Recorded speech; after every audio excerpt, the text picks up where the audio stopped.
Good afternoon. I'd like to welcome you to a special workshop with our local legislators reviewing the city's position on a number of legislative initiatives that may come up in Nashville. And so pursuant to Tennessee Governor's Executive Order 71, this meeting is being conducted electronically. And so to comply with that order, we need to call the roll of the Board of Commissioners. Ms. Jennings, would you do that, please? Commissioner Brock. Yes, present. Commissioner Hunter. Present. Here. Commissioner Murphy. Here. Vice Mayor Fowler. Here. And Mayor Wise. I'm here. And so with that, this is really intended to be a dialogue. And so it's a dialogue that we typically have gotten to have with our legislators in Nashville, but I suspect that during a pandemic, we won't be making that trip. And so we appreciate your making time in your busy schedules to visit with us today. There are a number of issues that we just want you to be aware of. And probably the overarching theme is one of local control. When you get to Nashville, everybody and their brother is going to be standing in your lobby wanting to talk to you about all manner of legislative initiatives. And we just want you to remember the people back home who are in the trenches and most close to the issues at hand. And there are a number of those kinds of issues that on their face seem like great ideas, but then in practical implementation present lots of problems locally. And so we just want to start that dialogue early so that you're mindful of the implications of those decisions on us, both at the local, municipal, and county levels. So with that said, we have a laundry list, and so I don't know if other commissioners want to add something to that opening remark, or if we want to call on Pete to guide through that list. I'll open it up first to other commissioners. Mayor, I would like to add, just for a brief discussion, I know Rebecca and I have chatted about it. I think we were standing in the snow one day at a ribbon cutting, weren't we? Just about the emergency authorization and things as we are going through these crisis moments and some potential legislation that might take place in Nashville regarding the governor's authority. So we'll just add that to the agenda. Okay, thank you. Pete, will you make note of that? Yes, sir. Are there other commission remarks? If not, Pete, do you want to just kind of work down our list with an eye on the clock so that we can keep things moving? Okay. Well, obviously there's a number of things that you all are going to be facing really quick, not the least of which is the special session on education. I think you all go to Nashville next week and begin organizational meetings and various preliminary activities to get ready for the session. And then on the following week, you all go into special session to talk about education, which would be the 18th. Is that correct? And the 19th. 19th. So that's right. Tuesday, the 19th. Obviously, education is an extremely important aspect of what we all do. As I understand it, the governor's wanting to talk about various aspects of education, funding, accountability, measurement for student progression this year, and a variety of different things. I guess a couple of things that we feel like is very important is student achievement this year. How are you going to measure it? Who's going to be held accountable for what? I know there's, in the governor's outline, there was a lot of discussion about teacher accountability and performance measurement, those types of things with teachers. And I think we need to include in that dialogue the question of the student as we move forward. the teachers have had an unbelievably challenging year this year, but watching my two children at home trying to learn off of a computer most of the year, my kids have done pretty good. I can't complain. But how many children are there out there that are really struggling or don't have adequate supervision at home? I would just like to make sure that's an element of that discussion in special session. And is there some way of determining, you're going to be able to determine how well a student does this year, but is there some way of determining the difference between how well they actually do and how well that they needed to do to be fully prepared to go to the next year's grade level? Education being one of those environments that it builds upon itself each year. You've got to meet certain minimum thresholds in order to be successful the following year. We would just encourage you to make that a part of the dialogue in that special session. How we make sure that our future workforce is really going to be prepared to get there. The funding, school funding is a critical piece of what we do. As you all are aware, counties are required to provide school systems. Cities get to elect whether or not they want to. We obviously did elect to have a school system. There's a continual conversation between cities and counties all across the state of Tennessee about education funding, what is a fair and equitable formula.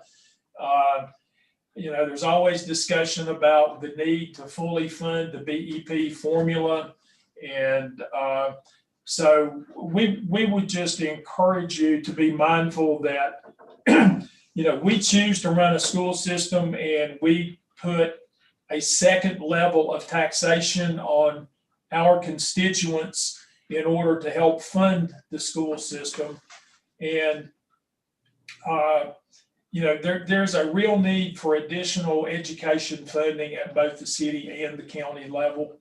And the thing that is counterproductive to the whole situation is to where we get into an environment to where there is a perception, whether it be reality or not, that there is inequitable funding, and you end up pitting cities and counties within the same county against one another, fighting over a dollar.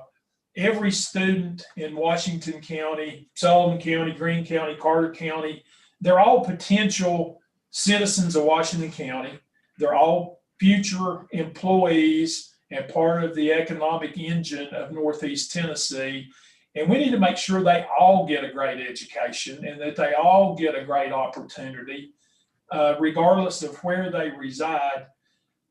So we would just encourage you to be mindful of the fact that there is an ongoing, what will we call it, a challenge over who gets what dollar and how should it be equitably distributed. The taxpayers in Washington County that live within the municipal boundaries generate about 67% of all the property taxes that go to Jonesboro and Washington County. And about 80% of the local option sales tax that's generated in Washington County comes out of Johnson City. So we would certainly feel very strongly that the laws and the intent of the laws as written be followed. You all are very familiar with the what I'll call the Jonesboro school deal. That was some extraordinarily creative thinking, legal advice, and financing, I think. But at the same time, I think the intent of the law as it is written is such that that money should have been distributed equitably based on the percentage of the total number of students that each system have within Washington County. So you will definitely be hearing more from us about ways to what we call close the loophole that allows counties to accumulate cash and pay cash for construction projects rather than sharing those funds or equally based on student enrollment. Pete, Commissioner, could I interrupt on that just to add, with respect to the breakdown of sales tax collection, we recognize that not everyone who pays sales tax in the city lives in the city. We recognize that not everybody who pays property tax in the city is necessarily a city resident sending their kids to city schools. But I think what also needs to be recognized is, yes, we have additional funding, but we also have considerable overhead to create the infrastructure and support that infrastructure that's critical to having a city that both incorporated and unincorporated Washington County stand to benefit from. And so it's not just about, well, they have all the sales tax and that's not fair. Well, we also have all the fire trucks, and we also have the water and the sewer and the public works that are critical to creating an environment where that sales tax collection can even happen. And so I offer that to say that's often the argument you'll hear from our friends on the other side of this discussion. And I think we need to keep it in balance. And then add to that, there have often been, I think, dismissive notions, and you'll hear more about this afternoon. So I know you get to marinate in this today. There have been, I think, misguided efforts by some outside the city schools to characterize the needs of the city schools in a way that diminishes them and don't necessarily accurately reflect what they are. And so it's not that if the Jonesboro school had been built and the funds shared, the city was going to go on some kind of lavish boondoggle. We actually have capital needs that still wouldn't be met if those dollars had been spent according to the traditional allocation. So with that said, Mr. Peterson, back to you.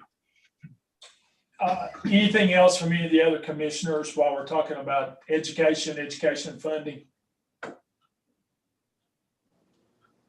I have a question, if you all don't mind. You mentioned something about fire trucks. Do you all also own the fire trucks in Jonesboro? No, ma'am. Mm-mm. Okay. That was just a question, just curious. Mm-hmm. And the point that I was just trying to make there is I suspect Hobby Lobby wouldn't be opening a store in Johnson City, but for an ISO 1 fire service that's able to get to them in a way that's responsive. And so that doesn't mean Jonesboro isn't doing the same. It's just realize, yes, we collect more money than the unincorporated area. We spend more money than the unincorporated area too. Sure. I just was curious because I just needed to know that for something else. Sorry. Yes, ma'am. And I guess this is probably a good point in time. Anytime y'all got questions or want to say something, feel free to interrupt me. That's fine, no problems. And I would like to ask of you all, what are your all's thoughts and perceptions going into the special session on education, and what are you hoping some of the outcomes will be of that special session? Well, I think, I think teachers' pay is big in this special session. And I think that, we're asking an awful lot of teachers. And I think that teachers' pay sort of got left out in last year's budget because COVID was coming on. And I think that now that, Tennessee sees that revenues are pretty good, then I think that we need to start thinking and considering teachers' pay. I think that's a big part of education. I think that I think literacy and early education is going to be a big factor. We started out before COVID with only about 37% on their reading level. And now I think that figure is about 50%. So there was a need there before COVID. And now I think it's going to be even a bigger need. I think that we're going to have to look at getting professional counselors maybe in school systems especially for mental health and you know, just kids has had a lot of time on their hands, and you know, a lot of them, their families are not doing real well. So it's a stressful time for everybody, including kids. And I think that'll be some of the things that really, you know, we'll be taking a close look at. There's many more things that education is struggling with, but I think that's some of the things that hurts in our area. Yeah, and Pete, maybe you or Bob can address this too. So for Rebecca and Tim, and you may have already had this briefing, but let's say the state adds in their funding, the BEP funding, a 3% increase for teachers. By the time it gets to the local level, because it's done on a formula so that only a certain, and I'm going to ask Bob or Pete to address this. In order for that 3% to really be fully funded, a big portion has to come either through, you know, the county pennies or the city with the extra funding that we have to provide. So Pete, why don't you address the shortcomings of when you just say, oh, all the teachers are going to get a 3% raise? Well, it doesn't really calculate out that way once it gets to the local level, and we have to come up with extra money. Yes, ma'am. Well, the BEP formula provides funding based on certain pupil-teacher ratios, and that whole formula is set up assuming that each classroom is full with the maximum number of allowable students in each room in each school, when in reality, if the allowable ratio is 1 to 20, you may have one room that's got 20 and one that's got 13, and then at another school you may have 3 rooms of various sizes, and you always end up with the need for more teachers than the funding formula recognizes, because students don't come in these nice neat packages based on a formula somewhere. So in the case of the Johnson City school system, and this is a gross approximation, we've probably got 100 teachers or thereabouts that the BEP formula doesn't recognize, because we've got a need for more teachers based on the student load that we've got, but they're spread out across different schools. So they don't, short of redistricting, gross redistricting, there's no way of bundling those kids together to make them match up to the funding formula. Then you've got things like teachers' assistants, and there are, we've got, I think, more school nurses than what the BEP recognizes, if the BEP even recognizes school nurses. I'm not sure that it does. Representative Hicks mentioned counselors. Well, one of the things that our city commission did, gosh, it seems like it's been 8 or 10 years ago now, is we funded a mental health professional in each one of our school buildings through a contract with Frontier Health. Those are things that are absolutely mission critical. You've got the same thing with clerical staff and principals and maintenance guys. The BEP recognizes certain numbers, but in actuality, you need a lot more people than what the BEP funds. And the school system is faced with the situation of, okay, the legislature is going to do a 3% raise for teachers. Okay, that's 3% based on the state salary structure for the number of positions identified in the BEP. Well, we have a lot more positions than what the BEP recognizes, for one. And two, the Johnson City school system pay scale is much, much higher than what the state funding or pay scale recognizes. So a 3% from the state, Bob, equates to about 1.5% at the local level. Close. So, you know, the state 3% equates to about 1.5% on the local pay scale. So if it's approved and publicized that all the teachers are going to get a 3% raise, then that means that locally we've got to come up with half of that money in order for our local teachers to truly get a 3% raise. And then we've got all those additional positions that we need to fund as well. So while we appreciate any and every dollar that we get for education from the state of Tennessee, when you start talking about salaries, when the state does a salary increase, it still has a tremendous local cost to us for those reasons that I just covered. Any other clarifications or anything I forgot to mention, Commissioner Brock? No, I think you covered it well, but then we have the classified workers as well. So the ones who work, you know, in the schools as receptionists, as administrative assistants, those kind of people. Sometimes they're not covered because it's just a teacher raise.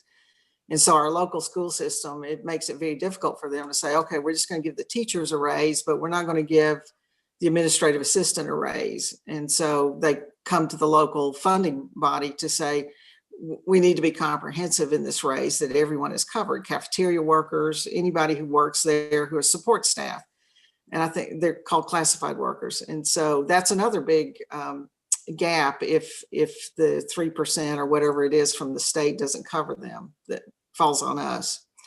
And Pete, you might also talk about the additional, you know, between transportation, the city covers all transportation for our school system, and that's about a $2 million price tag annually. We hire the bus drivers, we buy the buses, it comes out of our capital budget. And so we kind of feel that it's a good model, and let educators focus on education, and we take care of the transportation needs, but that's about $2 million. And then in addition to that, we transfer close to 11 million in extra funding to the schools to help fund the programs that they think are necessary to get the highest achievement of our students here who go to the school system. And perhaps there's some more too I've left out, Pete, but just the final on that. So I think close to 14 million or so that we spend additionally. Yes. Yes, ma'am. All in, our contribution to the local school system is somewhere between 14 and $15 million a year. That's, as you mentioned, that's transportation, counselors, everything else. And then on top of that, we build all the school buildings. We pay the debt service and all those for any kind of school construction on top of that 14 to $15 million as well. So, you know, it's a lot of money, but let's face it, education's one of the very most important aspects of the business that we run every day, because the future of our community, the future of our country rests on the ability of young people to learn and be prepared for their future in the workforce. And Pete, I think you said it well in the opening remarks. People choose to live in the city, oftentimes because of the educational program that we have here. But city residents are basically taxed twice for education.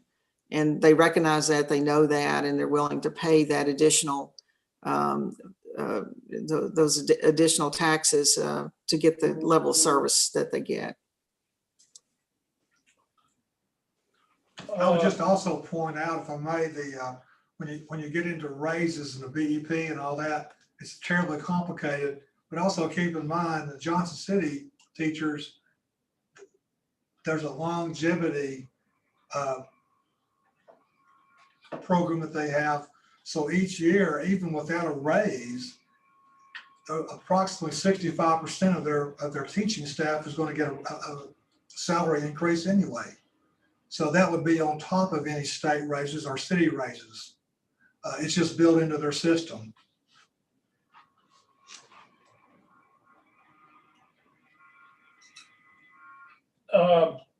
questions from either one of the representatives about education funding, any additional information we could provide you all?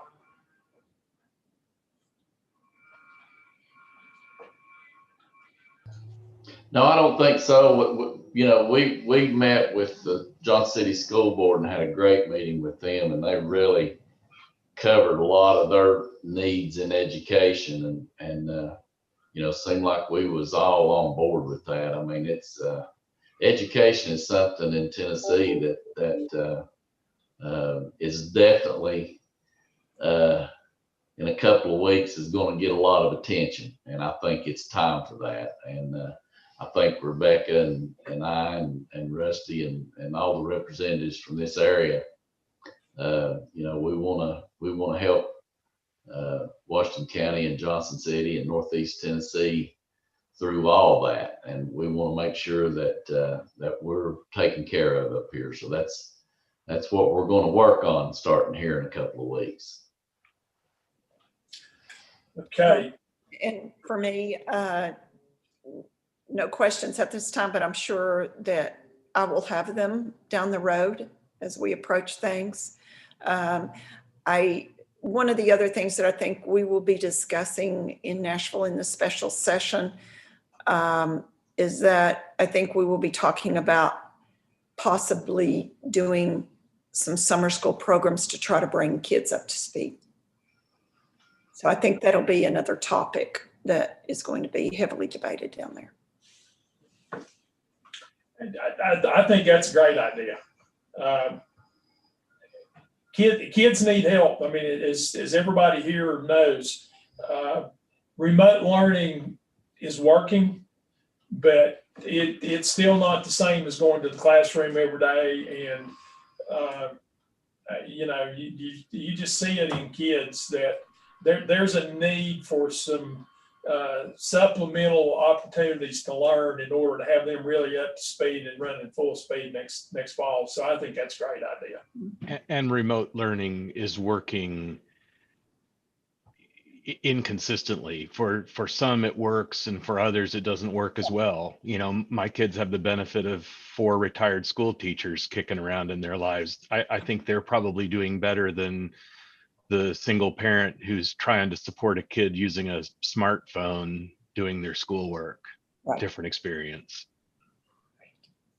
Totally. I think one of the other, and I'll finish on this, you know, even though we've made a lot of progress in education over the last, gosh, I went on the school board in 2007. I know what it was like during that time. But between then and now, we've made a lot of progress in education. However, Tennessee still ranks at the bottom nationwide in education. And as one of those elements that's needed in business development and growth, we have to have a better education system in the state of Tennessee.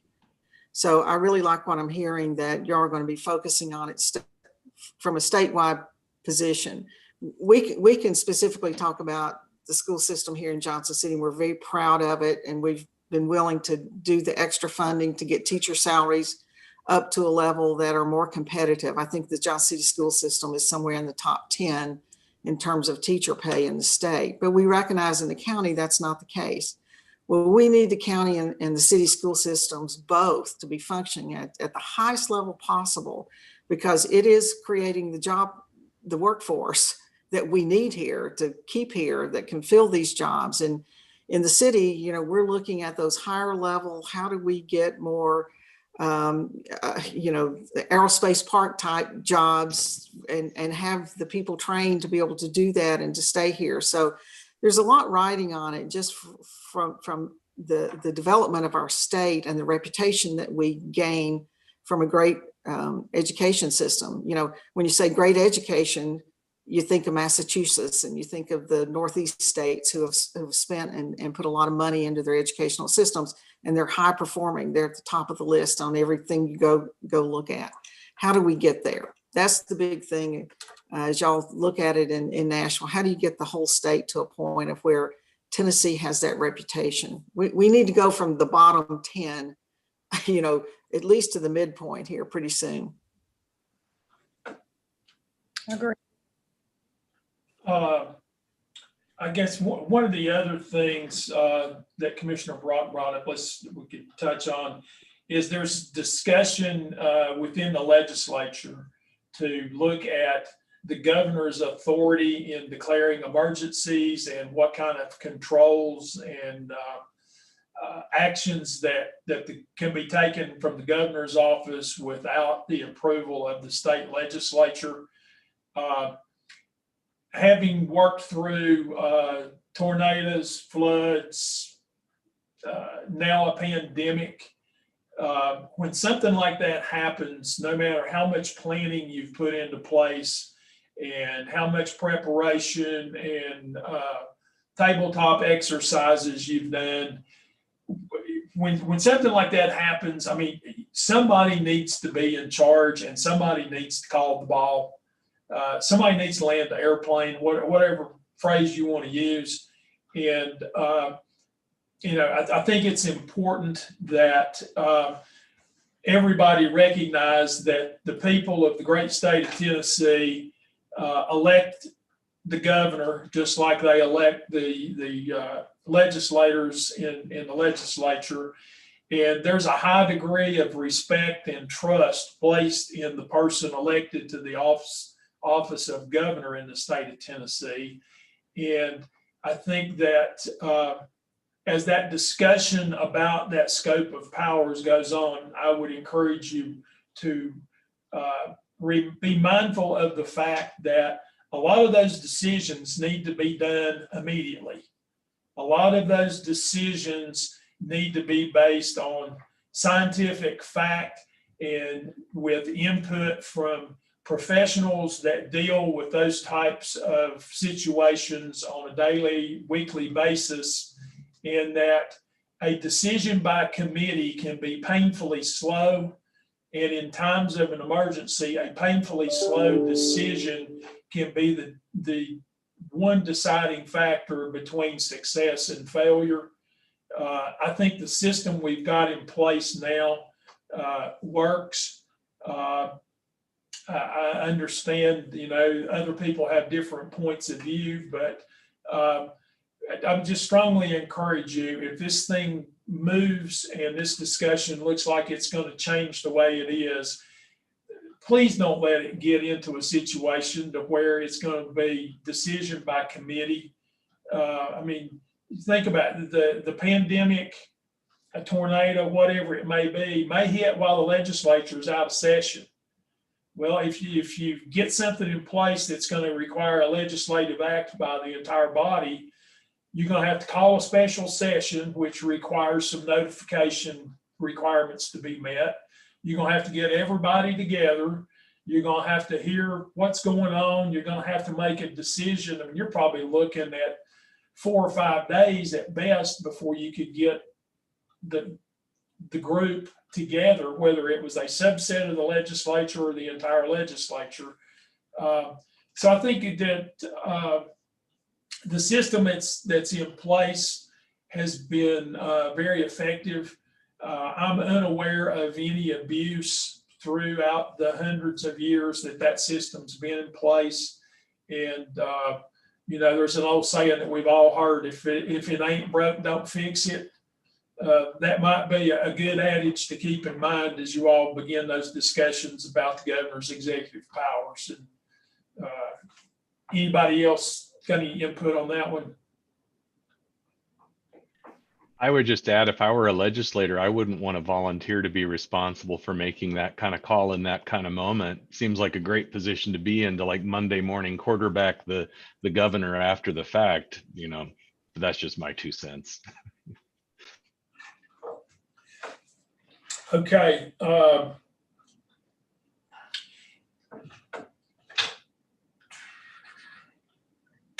Expansion of broadband will be a topic, I'm sure. In fact, I was looking at some legislation that's already been filed to this point, and there's some legislation out there. I think it's House Bill 28 that would allow for the expansion of broadband by electric cooperatives and municipal power distributors. I think One of the positives that has come out of the pandemic is that although it's been hit and miss and it's been somewhat of a rocky road, remote learning can work. We've got to address the lack of availability of internet access in rural areas and even in metropolitan areas where you've got spotty service. We would highly encourage the state of Tennessee to invest its economic development dollars and other dollars into the rapid deployment of broadband to every structure in the state of Tennessee. This helps us deal with future situations to where we may have to go to a remote learning environment, and equally or more importantly, with the way that the nature of employment is changing and the growing number of people that are able to work from home if they have all of the tools necessary to do so. If we had broadband to every structure in the state of Tennessee, you could have people working for an employer in any country in this world and live in Washington County, Tennessee, spend their money here, pay taxes here, be a vital part of the Little League and the Girl Scouts and everything else because they can work from home. I think that's going to be one of the more significant economic development tools that future generations and states going into the future are going to have, is the ability for people to work and learn from their homes. So I think that's one of the better investments that we can make at this point in time in terms of economic development, and would strongly encourage you to join our thinking on that. Commissioners, representatives, anybody else got any thoughts or questions on broadband? Totally agree with you, Pete, on that. I think you were right. COVID, if it did one good thing for us, it showed us our weaknesses and our holes. And we definitely, to me, broadband is going to be the key to our future. We have to get it, and we have to get it quickly.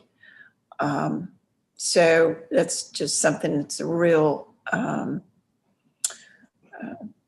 something that I'm all about right now. And in fact, when we submitted, we don't get to choose our committees that we're on, but I've asked to be on commerce because that's where broadband is.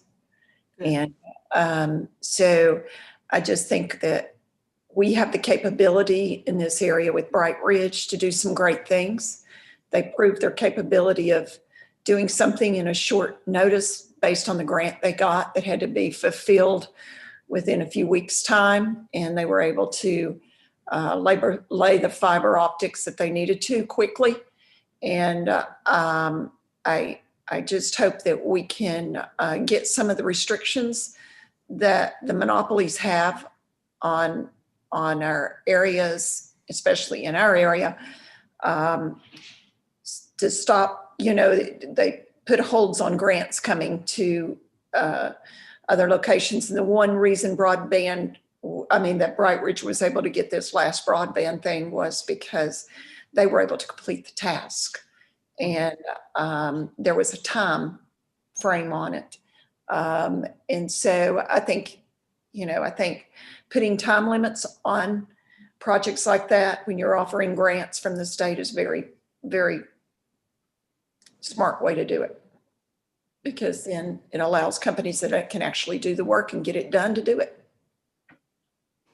Yeah, one of the other things, Rebecca, and I appreciate you saying that and, starting to dig into this. I mean, we could see the $2.5 million grant that Bright Ridge was able to get and immediately went into the Bowmantown area, Limestone, down in that area where literally some people still had dial-up. Right. But also recognizing that a lot of students in the Washington County school system didn't have access.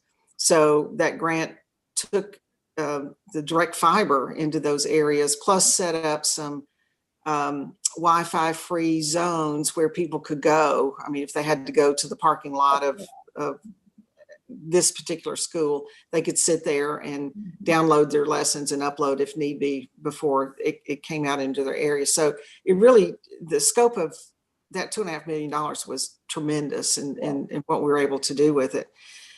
The other thing is, and you'll learn more about this, about pole attachments. One of the other, Bright Ridge owns most of the power poles, you know, on our system, but we don't own them all. I think about 10% is owned by CenturyLink.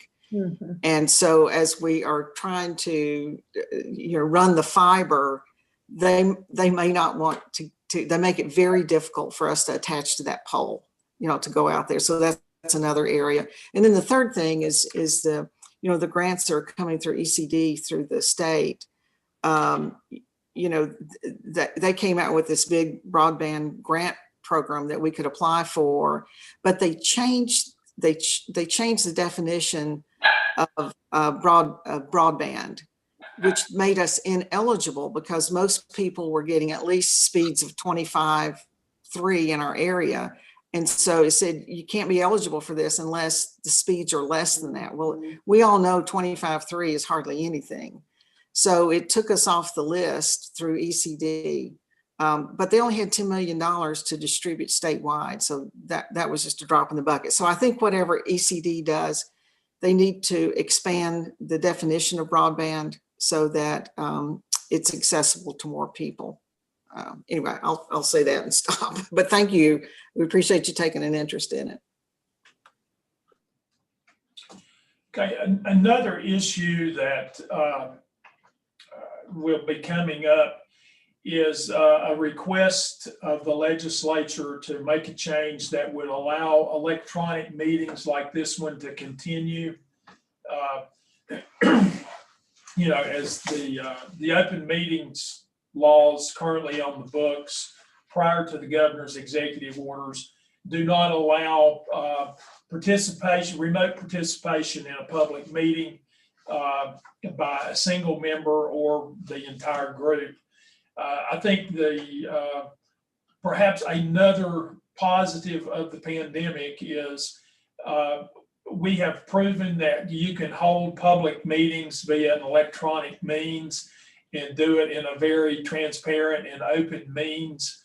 And it allows greater participation in meetings when you have folks that physically cannot attend the meeting, whether it's the elected officials that are holding the meeting, or if it's someone that has an interest in the meeting that perhaps can't get to the location of the meeting on the date and time that it's being held. I think that we've proven that we can hold electronic meetings and be responsible with it and be transparent and open. And, you know, we have televised our meetings for, gosh, 25 years probably. And people can watch them from home, but with streaming meetings and the ability to archive that stuff, people can go back and look at it at any time. And if you've got someone that's interested, for example, in opening up a business in Washington County somewhere, and they're in Arizona, then they can pull up our meetings live or recorded, either one, and watch how local governments conduct their business and make a determination as to whether or not they want to open up part of their operations here. So we would certainly encourage your all's support of allowing local governments to continue to hold meetings electronically, so long as it's done responsibly. And we certainly recognize and endorse that there be some controls put into place in that legislation, that you've got to hit these minimum thresholds in order to ensure compliance and it's being done appropriately. So we would certainly appreciate your support for that. I guess one other issue, last year we made a request of Governor Lee for $5 million towards the renovation of the Ash Street courthouse / post office structure. And the end goal there was to set up a to stabilize and save a very, very significant piece of architectural history in Johnson City. That building goes back 100 years. It's a very prominent anchor on Walnut and Ash Streets when it was built. And as we rebuild Walnut Street, it's going to continue to be a very significant anchor down on the east end of Walnut Street. So what we envision is to build a center for economic development activity, whether that's small business development, it's entrepreneurship, just lots of different aspects of economic development is what we envision happening there, and being a really significant anchor down on the east end. And on the west end, you've got ETSU, and kind of mid project, you've got the old mill property that Summers Taylor has redone. There's another local investor. Well, he's local now. He's been here a couple of years now. That's in the process of putting together probably somewhere in the neighborhood of 3 or 4 acres just west of the mill site for a pretty significant development that will have some probably some restaurants, some hotels, a potential museum, and which should be a very, very significant development kind of mid-project there. So what we're going to do on Walnut Street is to go in and redo the streetscape. It'll be new sidewalks with bike lanes. There will be a heavy emphasis on pedestrian movement, street landscaping, new utilities, water, sewer, electric, gas, stormwater will be reworked. And that is the next phase of the downtown redevelopment. I mean, you're all familiar with what we've done downtown. The long-term master plan goal has always been to make a solid connection between the campus of ETSU and our downtown to facilitate the growth of the university, not only physically, but allowing and encouraging students at the university to venture out and do startup businesses, to get involved in small businesses and help downtown continue to grow, and to create a place up and down Walnut Street and downtown for graduates and soon to be graduates of the university to stay here, to go to work here, to start their business and their dreams here. So we feel like that's well, I'm going to speak for myself. I think that's probably the single most important project we've got before us in the next couple of years. That's going to be a real game changer for Johnson City in terms of economic vitality and opportunities for folks to start and live out their dreams. So this year, we are going to make a request again for $5 million to go towards the renovation of the Ash Street Courthouse building. And Mayor Grandy and our group have stayed in close communications about, it needs to be gutted on the inside. It needs a roof. It needs HVAC, electrical, plumbing, mechanical. It needs interior renovations. I mean, it just needs, you've basically got a shell of a building that needs to be completely gutted and redone. Mayor Grandy is in full support of it. Last year when we talked, there was, I don't think all of the county commission was fully on board with our ask, and the Heritage Alliance is now involved in the project. So I've had conversations with Joe about, how do we make sure that all these groups get on board and that we've all got a common vision and a common goal to save that building and to create a place that's going to generate some economic activity. So Joe and I will be talking again later this week and trying to get all the interested local parties together to sing with one voice. But as that request moves forward, we would certainly encourage you and be very appreciative of your support should the governor decide to include that in his budget when he presents it to the legislature for consideration. Again, I think that's a huge piece of something that's going to make Johnson City and Washington County a totally different place if we can get that Walnut Street project put together. It's been a while since I looked at these numbers, but I think the Summers have probably $30 million of thereabouts in the mill property and that renovation.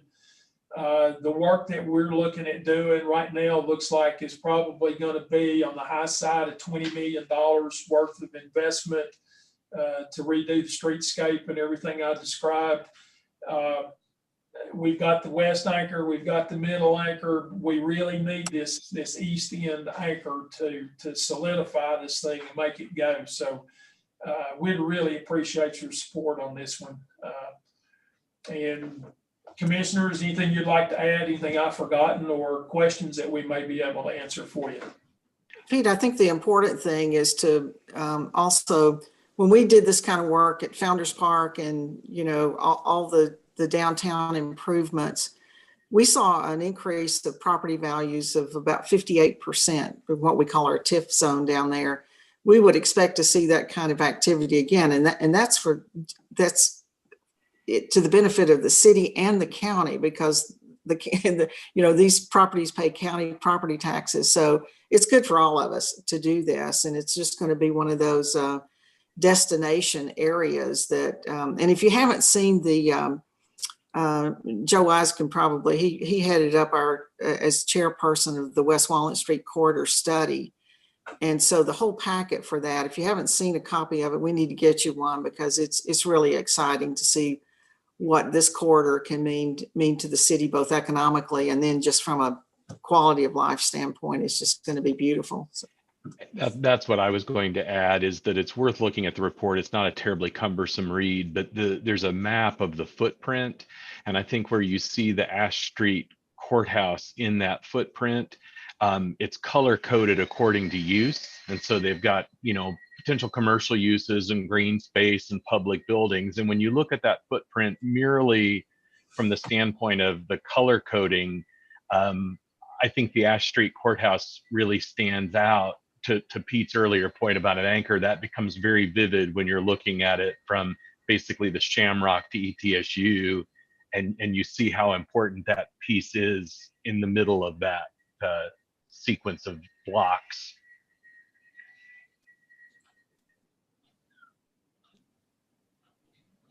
It's an Yeah, exciting. I can see where that's a very important project for Johnson City. I mean, that whole corridor there is it'll make a huge difference in Johnson City. I'm excited about it. Rebecca and I have met with some of the folks that are going to be investing there, and it's very encouraging and just I'm very excited for Johnson City and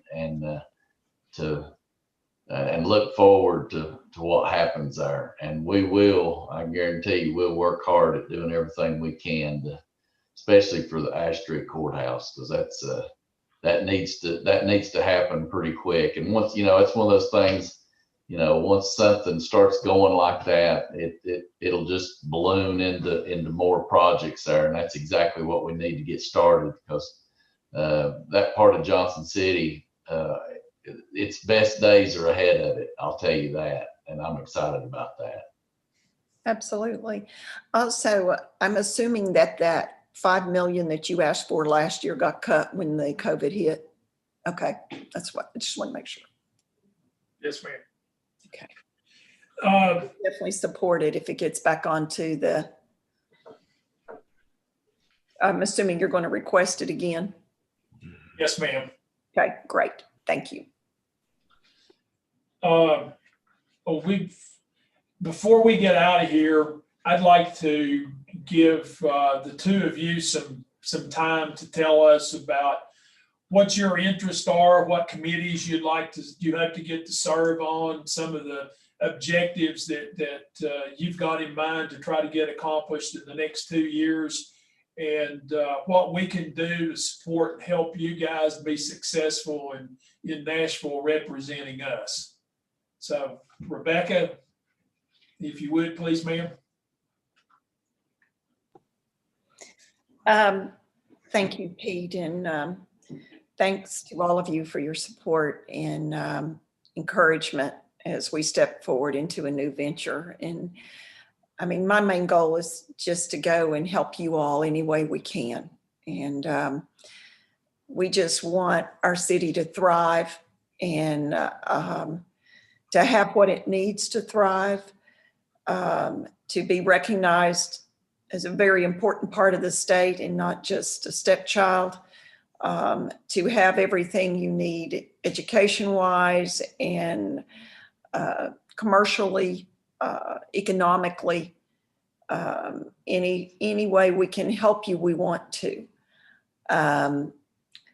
So as far as my goals, to help education, of course, to help with the broadband, as I mentioned earlier, to help small businesses get back on their feet and maybe get some of our buildings that have been emptied, back in with businesses, anything that we can do to help that. My heart breaks every time I go by Tupelo Honey and I see this incredible historical piece of property not being used to its advantages. I am thrilled when I see projects like the old mill go in, and I just think that anything we can help you with, Tim and I are both on board to do that.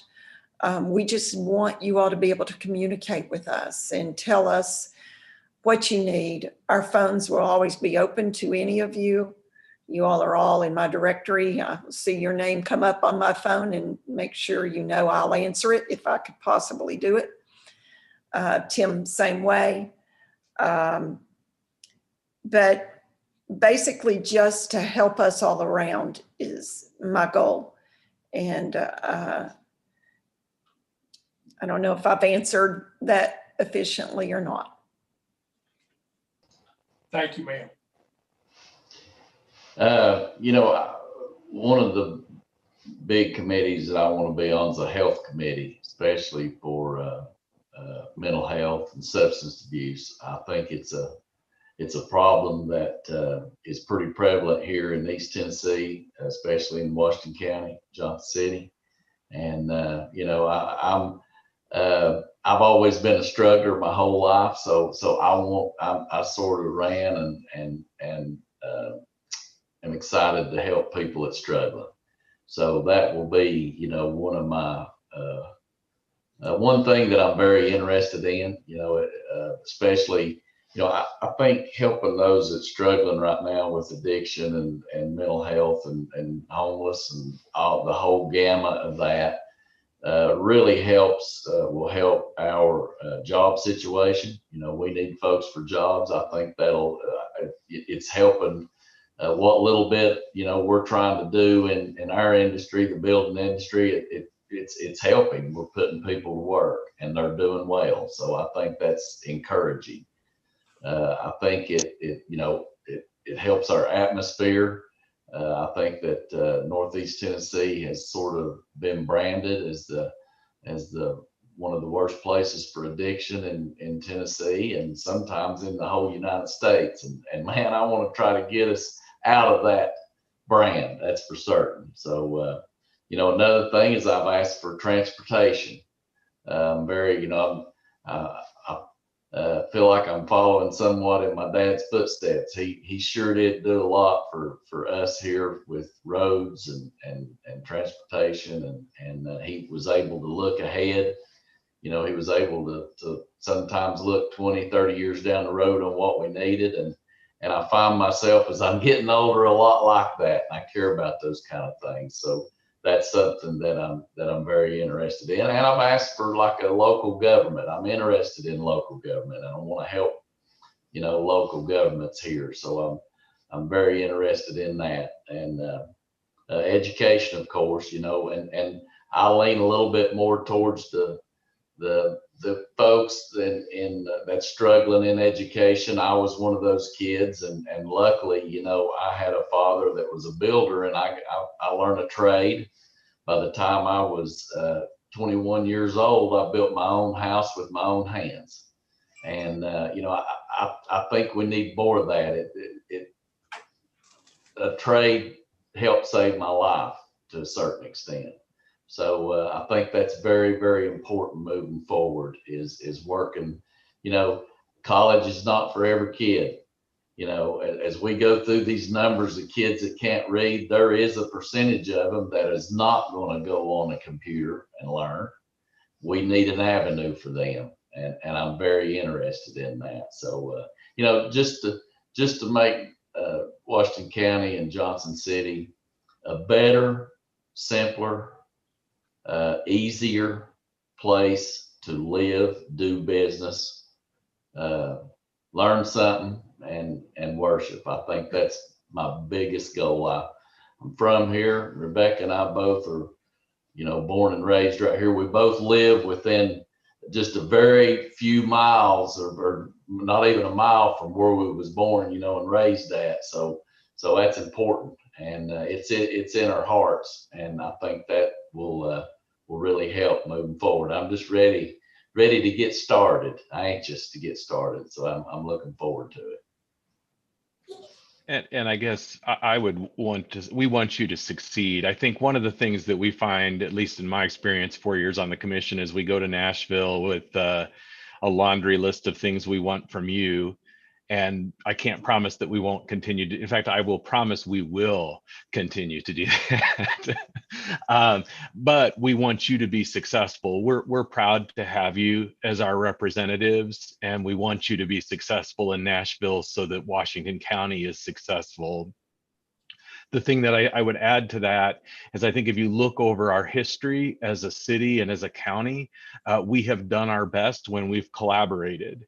And that collaboration can span from Jimmy Quillen in DC to a Bobby Hicks in Nashville, or to any number of combinations over the years that brought us East Tennessee State Normal School, that brought us the VA, that brought us the pharmacy school, and so forth. And sometimes we don't know where the opportunities are because you may be hearing something in Nashville that may be exactly what we need to know in Johnson City. And so we want to encourage that dialogue back and forth so that we're striking the right chord, because certainly our history is complete with examples of leaders locally across all levels of government and the private sector recognizing opportunities and overcoming inherent challenges that we may face. And so whether we're talking about addiction or educational attainment or any of those issues, we recognize the collaboration and certainly send you with our encouragement and blessings and support, and ask that you keep us in the loop where there are opportunities that we can be helpful. Likewise, you all may hear something because you may see an email come out that we might not see. I mean, we're getting probably, when session opens up, we'll be getting about 300 emails a day. So at least that's what we've been told. So we need you all to keep us in the loop too. If you hear of something that we could work on with Harshbarger in Washington, or one of our new state senator, or or U.S. senator, you all may hear something that we need to work with them on that we've not heard yet, or anything. We please just keep our phones lines open with you all and keep us posted. Have you all had a chance to be assigned an office and an office staff yet? Oh, I can answer that. No. We covered that before you joined us. I'm sorry. Okay. It's okay. We have gotten, both Tim and I have, my legislative assistant started today. I go down to be with him tomorrow. But our offices will be changed. Once we finish special session, they'll move our offices. And so we do not know where our final landing place is going to be. Certainly in the Court Hall building, most likely on, I think, fifth floor, most likely. And Tim has his, my guy's name is Miles Bull, Buelle. And Tim is Liz. Go ahead, Tim. Liz Leonard will be my assistant. She's been there for a number of years, and she'll do a great job. Okay.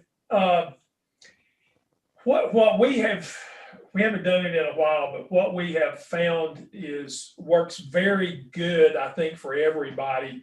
Once you all get down there and get settled in, is if we could arrange a set time and day of the week to where we could do a conference call, and we could set a time limit on it, whether it's 10 minutes, 30 minutes, 60 minutes, whatever works out for everybody. That way we could stay in touch on a weekly basis on a recurring schedule. And then there will undoubtedly be needs for communication in between those weekly calls. If you all would be amenable to that, that would be awesome. If the legislature stays on their normal schedule, you all will go down Monday afternoon. Tuesday's full of committee meetings. Wednesday is committee meetings and a few more general sessions stuff. And then Thursday is general sessions. It seems like Tuesday or Wednesday morning. It seems like it's Wednesday morning. The legislators typically have a couple of hours in the morning before committees start. So we'll get with you all and your office assistants in a couple of weeks and see what your schedules look like, if that's amenable with you all. Great. Yes, that'd be great. That would really keep us all up to date, because we're going to need help from you guys on what direction, because we are going down there pretty much freshmen, and it's extremely hard to know what's going on. The legislators are really helping us. We're really blessed, but there's still a lot that we don't know. Well, and I'll offer this up. There's a group of city managers that monitor all the legislation that comes through, and it's a group from Bristol to Collierville, Germantown, down the West End, all across the state. MTAS monitors stuff, CTAS monitors stuff. I talk to a number of the county mayors up here on this end on a fairly regular basis. So if you all have got questions about something and how a bill may impact people on the ground, give me a call anytime, shoot me a text, whatever, and I can give you a perspective locally and from probably any spot across the state if you've got an interest on how it may impact other areas of the state. We've got a really good legislation monitoring groups across the state, and we'll be glad to help you any way we can at all. Okay. Thank you. We appreciate that, Pete. Mm-hmm. And also, we have already met with our Northeast Tennessee caucus, so that we have some voting strength in numbers, and all doing what's best for Northeast Tennessee. Did you get any good jokes from Bud? We always get good jokes from Bud. That's right. I'm going to have to go see some patients that they have right across the hall for me. I really do appreciate you two, and I am so happy you're going to represent us in Nashville. And please get in touch with me anytime that you need something from us. I'll be happy to do that. So I'm sorry I've got to leave, but thank y'all. Welcome, Doc. Thank Thank you, Commissioner. Goodbye. We're scheduled to have another meeting with the county and school folks in just a couple hours. So I feel like Representatives Alexander and Hicks probably need a break between this meeting and that meeting. So is there anything else we need to talk about during this meeting? No, sir. Well, then let's stand adjourned, and thank you all for allowing the time. Thank you all. Thank Thank you, you. guys. Thanks.